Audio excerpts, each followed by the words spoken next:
창세기 15장 1절부터 21절까지의 말씀입니다. 제가 한 절, 여러분이 한 절 번갈아 가면서 읽으시겠습니다. 제가 15장 1절 먼저 읽겠습니다. 이후에 여호와의 말씀이 환상 중에 아브람에게 임하여 이르시되 아브람아 두려워하지 말라. 나는 내 방패요 너의 지극히 큰 상급이니라. 아브람이 이르되 주 여호와여 무엇을 내게 주시려 하나이까? 나는 자식이 없사오니 나의 상속자는 이 다메섹 사람 엘리에셀이니이다. 아브람이 또 이르되 주께서 내게 씨를 주지 아니하셨으니 내 집에서 길린 자가 내 상속자가 될 것이니이다. 여호와의 말씀이 그에게 임하여 이르시되 그 사람이 내 상속자가 아니라 내 몸에서 날 자가 내 상속자가 되리라 하시고 그를 이끌고 밖으로 나가 이르시되 하늘을 우러러 뭇별을 셀 수 있나 보라. 또 그에게 이르시되 내 자손이 이와 같으리라. 아브라함이 여호와를 믿으니 여호와께서 이를 그의 의로 여기시고 또 그에게 이르시되 나는 이 땅을 내게 주어 소유를 삼게 하려고 너를 갈대아인의 우르에서 이끌어낸 여호와니라. 그가 이르되 주 여호와여 이 땅을 소유로 받을 것을 무엇으로 알리이까? 여호와께서 그에게 이르시되 나를 위하여 3년 된 암소와 3년 된 암염소와 3년 된 순양과 산비둘기와 집비둘기 새끼를 가져올지니라. 아브라함이 그 중 마주에 대하여 놓고 그 새는 쪼개지 아니하였으며 솔개가 그 사체 위에 내릴 때에는 아브라함이 쫓았더라. 해질 때에 아브라함에게 깊은 잠이 임하고 큰 흑암과 두려움이 그에게 임하였더니 여호와께서 아브라함에게 이르시되 너는 반드시 알라. 내 자손이 이방에서 객이 되어 그들을 섬기겠고 그들은 400년 동안 내 자손을 괴롭히리니 그들이 섬기는 나라를 내가 징벌할지며 그 후에 내 자손이 큰 재물을 이끌고 나오리라.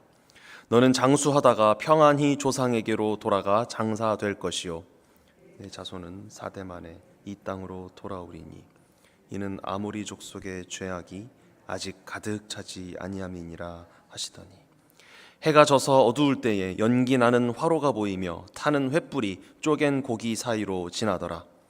그날에 여호와께서 아브람과 더불어 언약을 세워 이르시되 내가 이 땅을 애굽 강에서부터 그 큰 강 유브라데까지 내 자손에게 주노니 곧 겐 족속과 그니스 족속과 간몬 족속과 헷 족속과 브리스 족속과 르바 함께 읽으십니다. 아모리 족속과 가나안 족속과 기르가스 족속과 여부스 족속의 땅이니라 하셨더라. 아멘. 네, 오늘도 새벽에 함께 은혜 나누고 말씀 나누시는 여러분 예수님의 이름으로 다시 한번 환영합니다. 현재 밖의 온도가 영하 24도입니다. 네, 몸이 얼지 않고 잘 도착하셨습니다. 오늘 아침 함께 기다리다 지쳤을 때라는 제목으로 주님께서 주시는 은혜 나누시겠습니다.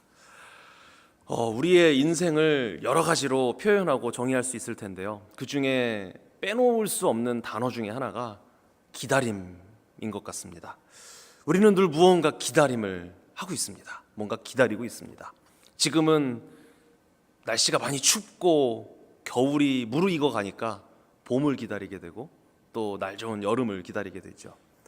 또 우리는 합격 소식을 기다리고 좋은 소식을 기다리고 내 몸에 병이 있으면 병이 낫기를 회복되기를 기다리고 그리고 자녀가 돌아오기를 기다리시는 분들도 계시고 또 지금 겪고 있는 경제적인 문제가 해결되기를 기다리고 있는 경우도 있습니다. 또한 친구나 내가 아주 사랑하는 사람이나 아니면 가족이 예수님을 믿게 되기를 믿음을 갖게 되기를 간절히 기도하면서 기다리는 분들도 계실 겁니다. 그런데 이 기다림이라는 것이 길어지게 되면 그러면 사람은 지치게 되어 있습니다. 단순히 지치는 것을 넘어서 마음이 병에 들기도 합니다. 스톡데일 패러독스라는 말이 있습니다. 베트남 전쟁 당시에 8년 동안 포로 수용소에 갇혀 있었던 미국 군인 장교 제임스 스톡데일이라는 사람이 발견한 인생의 역설을 일컫는 말입니다. 그 지옥 같은 수용소에 갇혀 있으면서 끝까지 살아남은 미군 그리고 연합군 포로들은 의외로 낙관주의자들이 아니었다고 합니다. 흔히들 긍정적인 시각을 가져야 한다, 긍정적인 태도를 가져야 한다라면서 낙관주의를 강조하는 경우가 많죠. 그런데 이 스톡데일 장군이 포로 수용소에서 갖은 고생을 하면서 함께 있었던 수용자들, 그 포로들의 모습을 보면서 발견한 것은 막연한 낙관주의. 올 크리스마스 전에는 나갈 수 있겠지? 내년 추수감사절 전에는 나갈 수 있겠지? 이런 근거 없는 희망, 근거 없는 낙관주의를 가지고 있었던 사람들은 의외로 오래 버티지 못하고 꿈이 한 번 좌절될 때마다 디프레션이 찾아오고 또 한 번 좌절될 때마다 우울감에 빠지게 되고 그렇게 해서 패배의식에 젖어 있다가 결국에는 그 마음의 무게를 이기지 못하고 건강을 이기지 못하고 세상을 떠나는 경우가 많더라는 것입니다. 반면에 현실의 냉혹함을 냉정하게 받아들이고 그때그때 순간 주어지는 고난과 힘든 일들에 현실적으로 대처하면서 언젠가는 나갈 수 있겠지, 언젠가는 나갈 수 있는 일이 있을 거야, 그때를 대비해서 나는 지금 운동하고 지금 나는 건강을 챙기고 몸을 챙기고 마음을 챙겨야 되겠다라고 대책을 세웠던 사람들, 성공을 준비한 현실적인 사람들이 결국 끝까지 살아남아서 풀려나는 그 순간까지 잘 기다릴 수 있었다고 합니다. 오늘 본문에 등장하는 이 아브람의 심정이 막연한 기다림 때문에 결국 지쳐버려 있는 상황이 아니었나 하고 생각해 봅니다. 하나님께서 분명히 약속하셨습니다. 자손을 많이 주겠다고. 그런데 시간은 흐르고 몸은 늙어가는데 자식이 생기지 않는 거죠. 그 지치고 두려웠던 어느 날 밤에 하나님께서 찾아오셨습니다.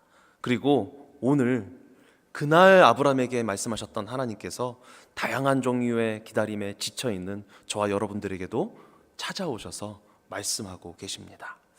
본문의 1절 말씀 같이 읽어보시겠습니다. 15장 1절 말씀입니다. 시작. 이후에 여호와의 말씀이 환상 중에 아브람에게 임하여 이르시되 아브람아 두려워하지 말라. 나는 내 방패요 너의 지극히 큰 상급이니라. 아멘. 하나님께서 뜬금없이 나타나셔서는 나는 너의 상급이다 라고 지금 말씀하고 계십니다.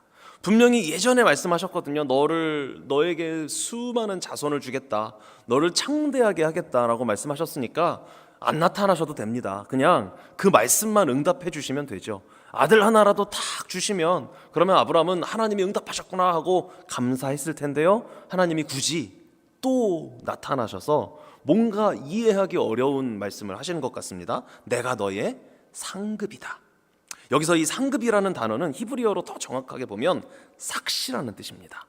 임금이라는 뜻입니다. 오늘날로 치면 연봉, 월급, 주급 혹은 몸값이라고 표현할 수 있는 단어입니다.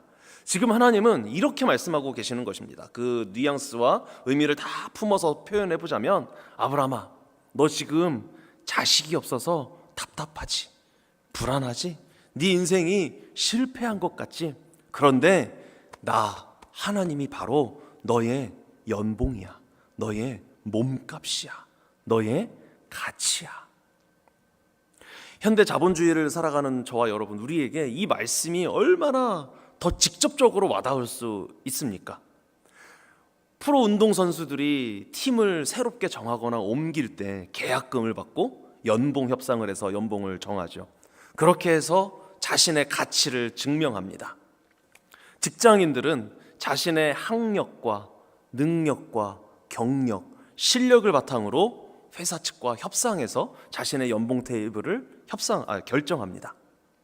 그래서 우리는 늘 내 연봉이 얼마인지, 내가 얼마나 이 자본주의 사회에서 나 자신을 증명해낼 수 있는 돈이라는 것으로, 가격이라는 것으로 증명해낼 수 있는지, 드러낼 수 있는지를 계속해서 확인하면서 살아갑니다. 그리고 그 몸값을 끌어올리려고 또 자격증도 더 따고요, 경력도 끊임없이 쌓고 열심히 공부하죠. 아브람도 마찬가지였습니다. 고대 근동 사회에서의 이 당시에서의 자신의 가치는 역시나 지금처럼 재산으로 매겨졌는데, 재산 중에서도 가장 가치 있는 것으로 여겨지는 것 중에 하나가 바로 자녀였습니다. 특히 그 중에서도 아들이었습니다. 자녀가 곧 능력이었고 노동력이었고 또한 정치력이다라고 말할 수 있었죠. 그런데 자식이 없다는 건 무슨 뜻이었을까요? 그런 상황에서 자식이 하나도 없다는 것은 미래가 없는 것이었습니다. 자신의 가치가 얼마나 되는지 증명할 방법이 없는 것이고, 아니요, 더 적나라하게 말하자면 나는 무가치한 사람이다라고 말해도 과언이 아닌 그러한 상황이었던 것입니다. 그렇기 때문에 아브라함은 지금 어떤 상황이냐면 자신의 처지를 비관하고 있을 수밖에 없는 상황이었던 것입니다. 우리도 그렇지 않습니까? 하나님을 믿는다고 하지만 여전히 세상의 가치 측정 방식으로 나 자신을 평가할 때가 많습니다. 내가 이 나이 먹도록 해놓은 게 무엇인가? 남들은 다, 내 친구들, 나와 동년배인 사람들은 저만큼 가 있는 것 같은데 나만 뒤떨어져 있는 것 같다. 왜 나만 제자리 걸음인가? 이런 비교 속에서, 이런 계산 속에서 우리는 낙심하고 기다림에 지쳐갑니다. 하나님이 나의 상급이십니다 라고 입술로는 고백하죠. 이런 말씀을 볼 때마다 그렇게 말은 합니다. 그런데 실제로 눈에 보이는 나의 현재 상황, 나의 상태, 나의 자녀를 통한 증명, 나의 경제력을 통한 증명, 이런 것들이 나 자신의 상급이 되기를 바라는, 나 자신의 가치가 되기를 바라는 죄성이 우리 안에 여전히 꿈틀거리고 있다는 사실을 저와 여러분은 부인하실 수 없을 것입니다. 그래서 아브라함이 하나님께 뭐라고 대답합니까? 2절과 3절 말씀입니다. 함께 같이 읽으십니다. 2절 3절입니다. 시작. 아브라함이 이르되 주 여호와여 무엇을 내게 주시려 하나이까? 나는 자식이 없사오니 나의 상속자는 이 다메섹 사람 엘리에셀이니이다. 아브라함이 또 이르되 주께서 내게 씨를 주지 아니하셨으니 내 집에서 길린 자가 내 상속자가 될 것이니이다. 아멘. 이게 무슨 말입니까? 하나님, 상급도 좋고요, 방패도 좋습니다. 다 좋은 말씀인데요, 현실을 보세요. 저는 지금 자식이 없습니다. 저를 증명할 방법이 지금 없습니다. 하나님이 안 주셨잖아요. 그러니까 어떻게든 저의 지혜를 짜내서 대책을 세워보겠습니다. 그 대책이 바로 엘리에셀입니다. 아브라함은 지금 지쳤습니다. 하나님의 약속은 너무 멀리 있는 것 같고 내 눈앞의 현실은 냉혹합니다. 자신은 세상적으로 아무런 가치를 인정받지 못하는 상황에 놓여 있어서 이것을 어떻게든 타개해야만 했습니다. 이것이 바로 저와 여러분, 우리가 겪는 영적인 딜레마입니다. 하나님의 말씀은 선합니다. 하나님의 약속은 아름답습니다. 믿습니다. 하지만 그 약속과 우리의 현실 사이의 간극이 너무 크게 느껴질 때가 참 많습니다. 그 간격 사이에서 우리는 불안해합니다. 그래서 우리는 엘리에셀을 자꾸만 찾아다니죠. 하나님이 주시는 방법이 아니라 내가 할 수 있는 인간적인 방법, 세상적인 대안을 찾아서 어떻게든 내가 지금 가지고 있는 이 마음의 불안을 억누르려고, 잠재우려고 노력합니다. 믿음이 없어서가 아니죠. 믿지 않으십니까? 우리 믿잖아요. 믿음 있습니다. 그런데 현실이 너무 힘들어서 그렇다라고 합리화를 시키고 핑계를 대죠. 하나님, 도대체 언제까지 기다리란 말씀이십니까? 기다리다 지쳐서 이제는 그냥 포기하고 타협하고 싶은 그 마음, 그 연약함이 저와 여러분에게 있음을 부인할 수 없습니다. 그런 아브라함을 하나님께서 어떻게 다루시는지 한번 볼까요? 하나님께서 아브라함을 밖으로 데리고 나가십니다. 그리고 하늘의 별을 보여주십니다. 그리고 이렇게 말씀하시죠. 너의 자손이 저것과 같을 것이다. 이 별들과 같아질 것이다. 6절에 놀라운 말씀이 기록되어 있는데 6절 말씀 같이 한번 읽어보시겠습니다. 시작. 아브라함이 여호와를 믿으니 여호와께서 이를 그의 의로 여기시고. 아멘. 여기서 우리가 한 가지 오해하지 말아야 할 것이 있습니다. 아브라함이 별을 보면서 갑자기 마음속에 모티베이션이 막 생기고 막 열정이 끌어올라서 오케이, 내가 다시 한번 결단하겠습니다, 하나님 믿습니다 라고 말하는 장면이 이 장면이 아닙니다. 이 장면은 그게 아닙니다. 여기서 나온 믿다, 아브라함이 믿었다라고 했죠. 이 믿었다라는 동사, 히브리어 동사의 형태는 사역동사라고 해서 자신이 의지적으로 믿은 것을 말하는 게 아니라 상대방이 믿음을 주었다라는 의미를 담고 있는 단어입니다.